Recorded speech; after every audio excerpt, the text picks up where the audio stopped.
5. Lock.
Please be seated, Sir Suno.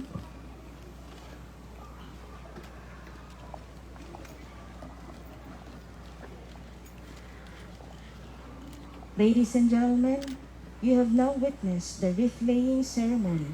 We offer this wreath to symbolize our honor and salutation to the late Brigadier General Oscar M. Florendo for his outstanding contributions in the community relations of the armed forces of the Philippines and to the peace and security in the country as a whole.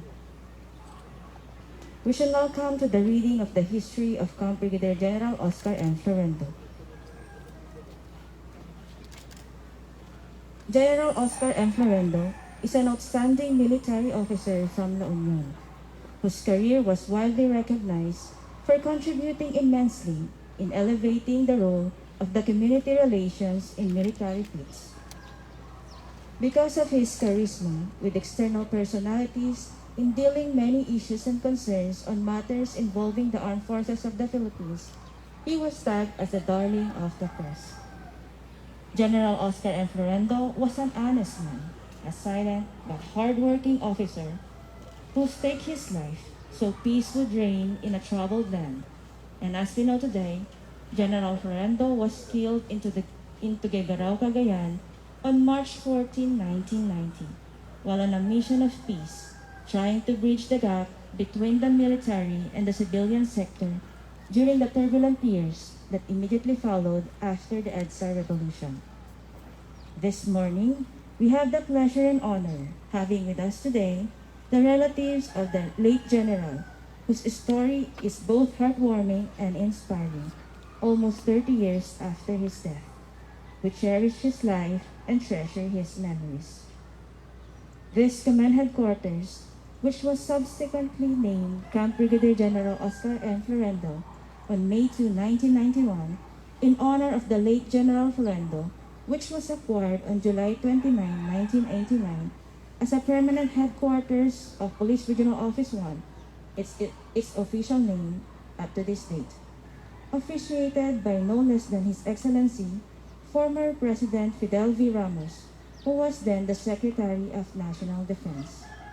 This 6-hectare land in Parian City of San Fernando had been undergoing continuous monumental facelift since 1995.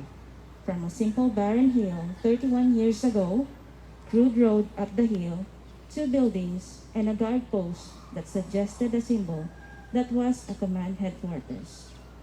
Today, Police Regional Office 1 now ranks among the country's best PNP headquarters, complete with modern facilities, equipments, and establishments in order to equip and to rig its men to carry out their everyday responsibilities in the arena of public service. The Police Regional Office 1 showcases not only its facilities and sleek landscape, but also its officers who have vowed to embrace the slogan, home of the citizen-friendly policeman and protector of human rights, and by all standards. Indeed, Police Regional Office 1 has maintained its prestige and nobility from the leadership of the men who dedicated their efficiency and competence in behalf of the PNP philosophy, service, honor, justice. And behind the emblem of the Police Regional Office 1's early beginnings are the eminent forerunners from the incumbency of the regional directors from 1999 up to the present. For the Florendo family, there is simply no greater tribute than to give honor to the late General Oscar M. Florendo's great strides, carrying on his proud traditions of service and ensuring that his loss will never be put in vain. At this juncture, we shall now hear the message of Mr. Carlo Florendo, the nephew of the late Brigadier General Oscar M. Florendo. Sir?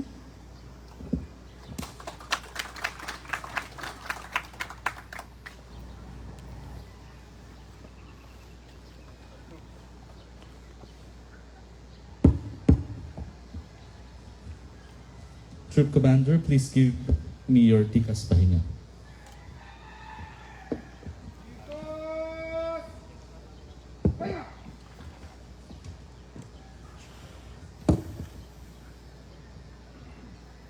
This is very formal pala. So, sorry. I wanted to break the formality. I really apologize. On behalf of my family, it was my father who was supposed to be here, Attorney George Florendo.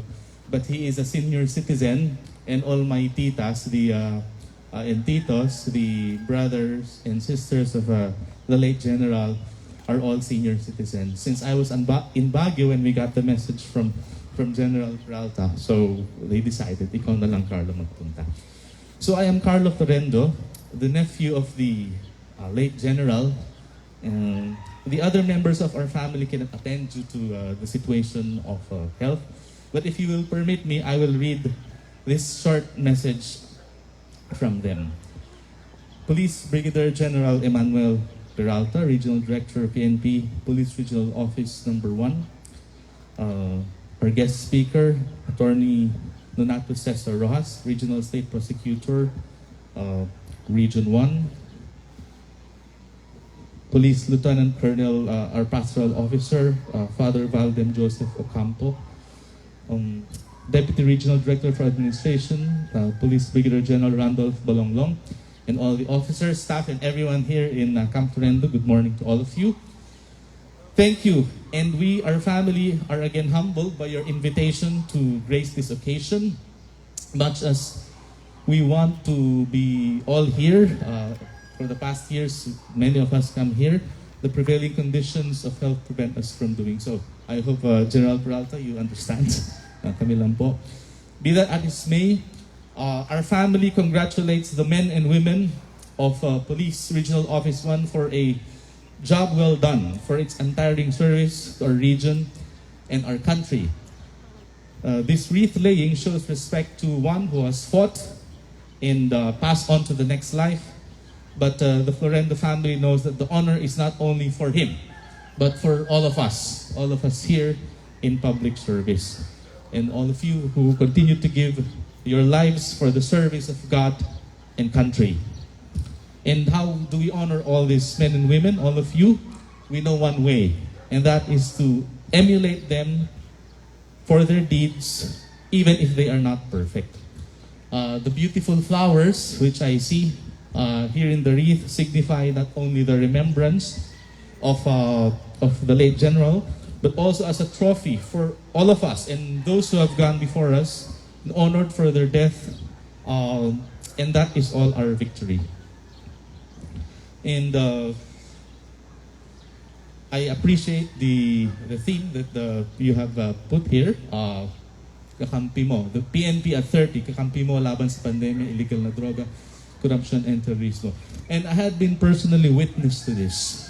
In Manila, I work with a group of friends which support the drive of our government in order to make this country, our nation, a better place. Really, ridding our society of this enemy, which is drugs, corruption, and terrorism. And mind you, I will tell you, marami na tayong napatalsik because of corruption, because of the work that we have been doing together with my friends. And I really thank the PNP for all your help throughout these years. When I was a young boy, I would do my summer vacations in the house, in the quarters of my tito, no?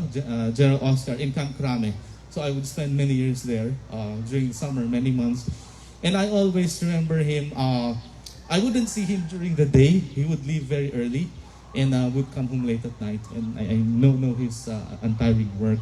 And he is one of my parang idol na uncles, no? Because of his dedication. And I realized that those uniformed personnel are all like that.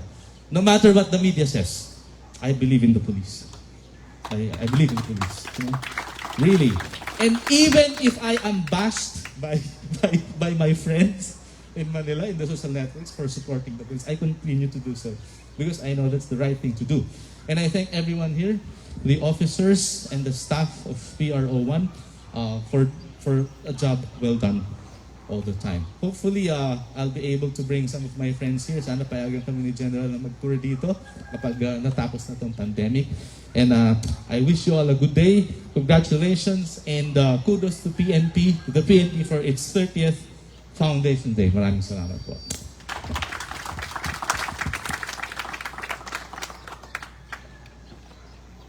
Thank you, sir, for that inspiring message.